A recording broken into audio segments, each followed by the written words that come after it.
Confessions of a Project Manager by Paul Lupton. Confessions of a Project Manager.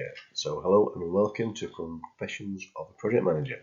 So my name is Paul and I will be guiding you through the tricky world of project management, giving you hints, tips and tricks about project management. But you might be asking yourself, well, who is this guy? Well, I've been in construction for 38 years with 20 of those in management.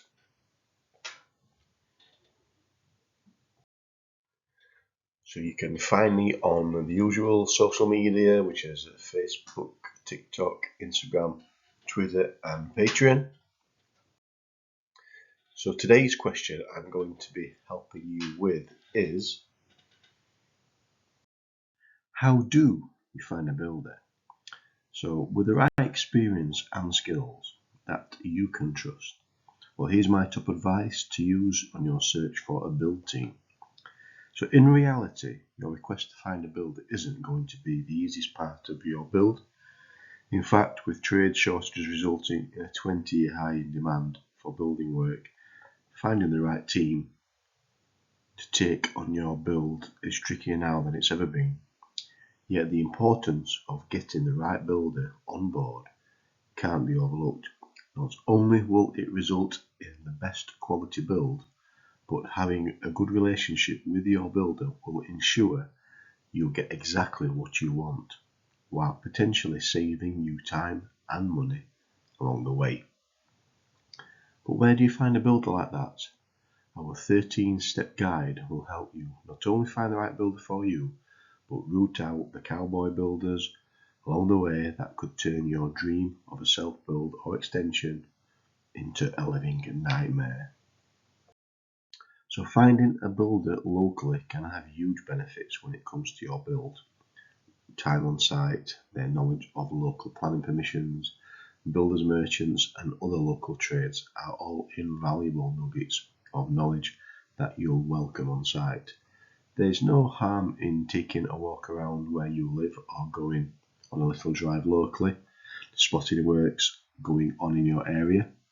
It'll give you an idea of the builders who are active close by. Plus, if you see a builder's board, it's a sign that they, at the very least, that this builder is proud of their job and looking for more. You don't necessarily have to like the style of work they are currently carrying out. After all, many people opt for ordinary extensions and new homes, but a builder can only produce what's on the plans in front of them. So number 2 is get recommendations from other tradespeople. So if you've used an electrician before or a local plumber and like their work, why not contact them and ask them if they know any good builders they'd recommend. Most tradesmen will get used to seeing the same familiar names around the sites they are working on and often have preferences for who they like to work with and who they see as a good source of work.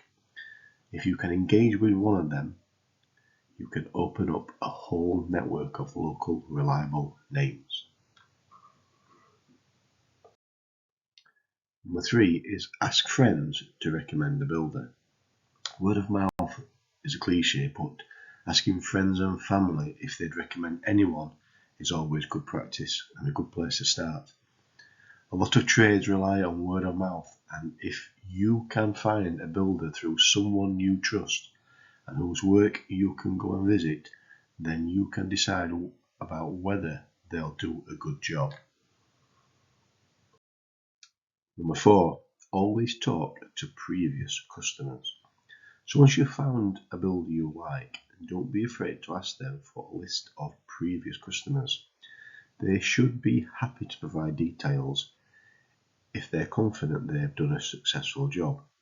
This will give you an ideal opportunity to really find out what they're like and see examples of their work firsthand.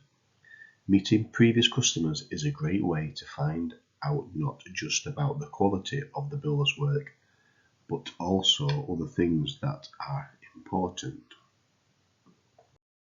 Number 5 is find a builder online.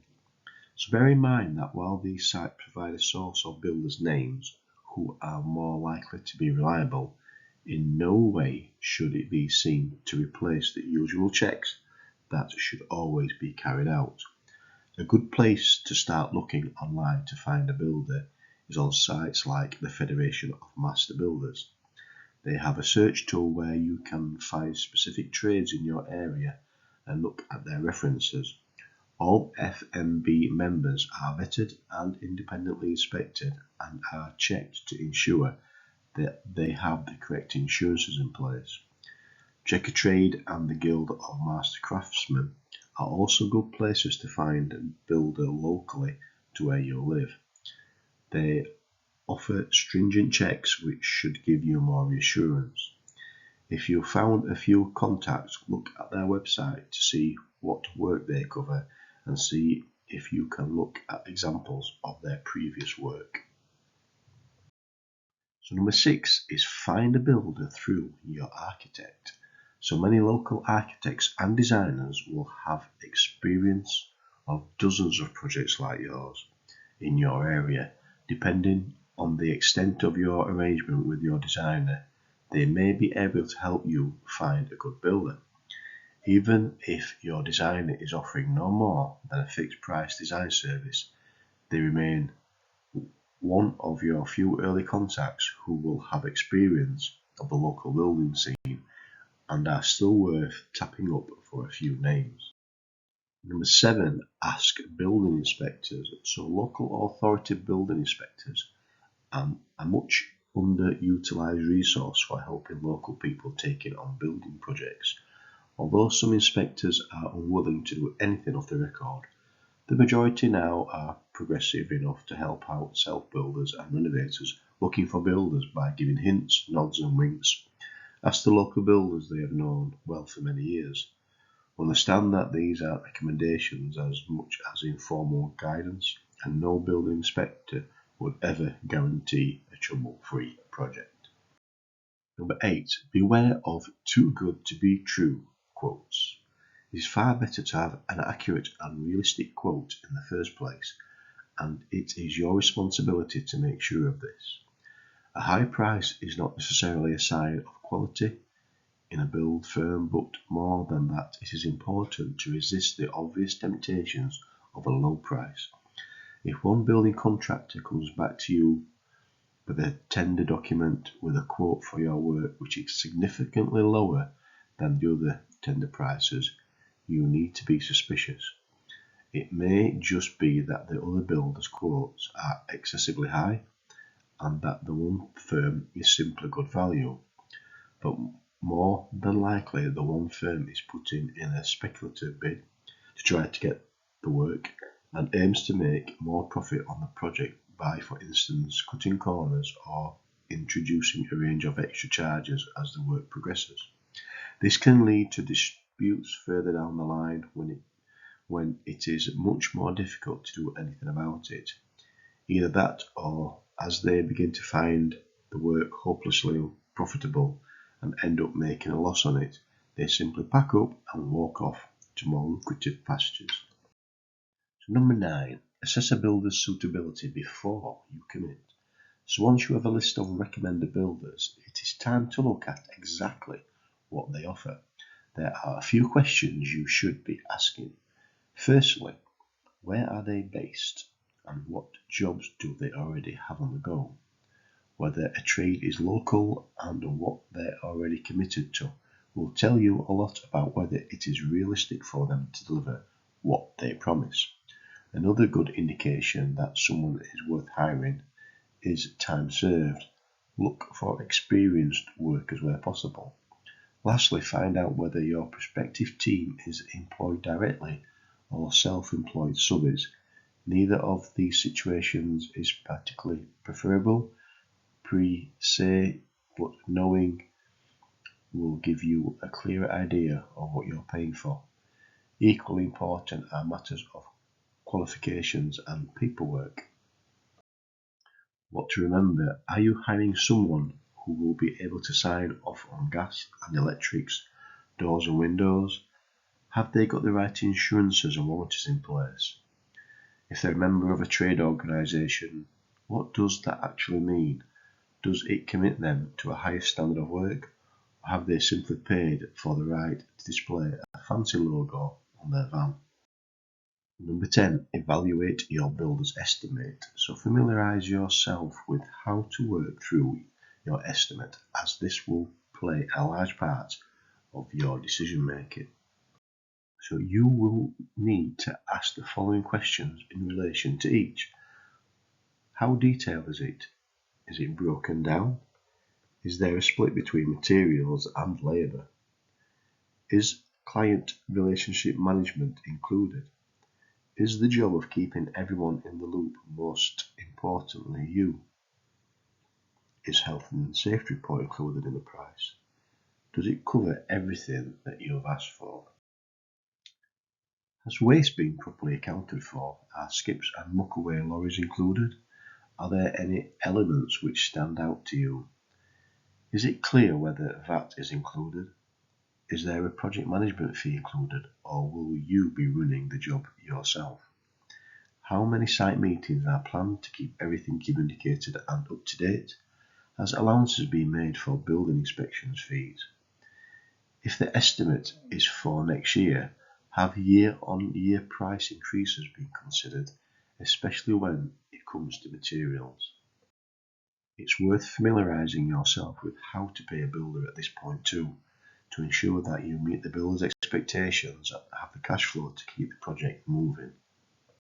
Number 11, get a current reference. So another good way to size up potential builders is to speak to people who are having work done by them while they're not there. This will let you ask off the record what they are like to have in the house. Are they polite? Are they tidy? Punctual? What's their communication like? The answers to these questions are nearly as important as the quality of their finished work.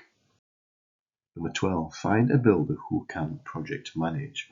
So project management comes with a lot of responsibilities and takes up a lot of time, but it is one way to get the best from your builder.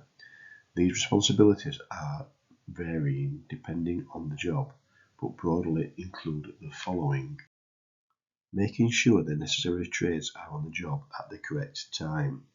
Liaising with trades to make sure all materials are there when needed and arrive on time. Attending regular meetings with the client to keep them updated. Arranging impromptu meetings to allow the client to make important decisions that arise as the build progresses. Arranging and running meetings with building inspectors. Keeping on top of any extra works, including organising trades, sourcing materials and keeping the client in the loop. Liaising with the architect and structural engineer on any amendments to their work that become necessary and organising these works moving forward. If a job is run well, it will generally run on time and on budget and be relatively stress-free. After considering all this, you might find that your head is spinning. In the end though, there is something to be said for your gut feeling. It's impossible to know every single little thing, so if you have a good feeling about one particular builder or contractor and the price is right, then go with it.